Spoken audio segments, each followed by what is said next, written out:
Hello everyone, welcome to the channel the verity.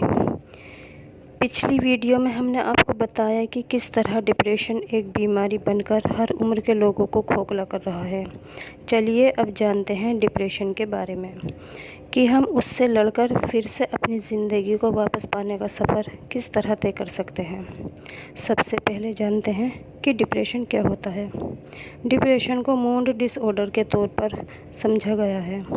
इससे इंसान की उदासी, नुकसान या ऐसे गुस्से के रूप में समझा जा सकता है जिससे किसी इंसान की डे टू डे लाइफ पर प्रभाव पड़ता है। यह तो रही डिप्रेशन की बात। चलिए अब डिप्रेशन को कैसे जाना जाए इस बारे में बात करते हैं। डिप्रेशन में गुस्सा आना, एग्रेसिव होना, इरिटेट होना, बेचैनी और चिंता करना, यह तो आम बात है ही। पर किसी भी काम में मन न लगना, खुशी महसूस न होना, थकान इत्यादि डिप्रेशन के सिम्टम्स हैं।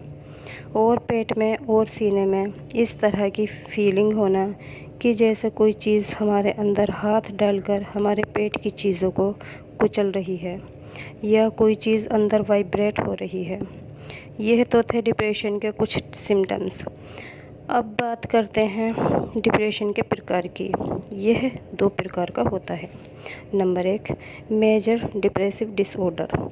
Number 2 persistent depressive disorder. Number 1 major depressive disorder. यह एक गंभीर प्रकार है जिसमें उदासी, निराशा, नाकाबिल होने की भावना तो रहती ही है, पर हम समय डिप्रेसिव फील करना, किसी भी चीज़ में इंटरेस्ट न लेना और अधिक सोचना, यह आम बात है। अब आते हैं परसिस्टेंट डिप्रेसिव डिसऑर्डर की तरफ। यह एक हल्के लेकिन गंभीर प्रकार का डिप्रेशन है। यह मेजर से अधिक ख़तरनाक हो सकता है क्योंकि इसमें सिम्टम्स तो कम होते हैं, परंतु यह लंबे समय तक चलता है। इसके कुछ सिम्टम्स हैं डे टू डे लाइफ में इंटरेस्ट कम होना, अपने ऊपर यानी कि स्वयं पर विश्वास न करना और नाउम्मीद हो जाना। चलिए अब चलते हैं अपने मेन टॉपिक की ओर कि किस तरह डिप्रेशन का इलाज किया जा सकता है। यूँ तो बहुत से साइकोलॉजिस्ट होते हैं जो इस मुश्किल समय में हमारी मदद कर सकते हैं और बहुत सारे लोग इन्हें अप्रोच भी करते हैं, लेकिन आज भी हमारी सोसाइटी डिप्रेशन को सीरियसनेस को नहीं समझती और डॉक्टर को अप्रोच करने में उन्हें इस बात का डर रहता है कि उन पर पागलपन का ठप्पा लगा दिया जाएगा। तो ऐसे समय में क्या करना चाहिए? यदि आप डिप्रेशन बहुत अधिक हाई लेवल पर नहीं पहुंचा तो आप उसे खुद भी ठीक करने की कोशिश कर सकते हैं। किसी भी बीमारी को ठीक करने का सबसे अच्छा तरीका है एक्सरसाइज। आगे कुछ एक्सरसाइज हम आपको बताएंगे, पर जितनी ज़रूरी है उतनी ही एक्सरसाइज कीजिए। पूरी नींद लेना और हेल्दी डाइट लेना। सबसे पहले काम जो आपको करना है, अपना ख्याल रखना। जो आपका दिल करे वह करो। अगर आपको सोना है तो सो जाओ, और यदि खाना है तो खा लीजिए, कुछ पीना है तो पी लीजिए। घूमना फिरना, मतलब जो भी आपका मन चाहे वह आप करिए। दूसरा काम, भरपूर नींद लें, खूब सोएं। सोना भी हमारे दिमाग को आराम पहुंचाता है।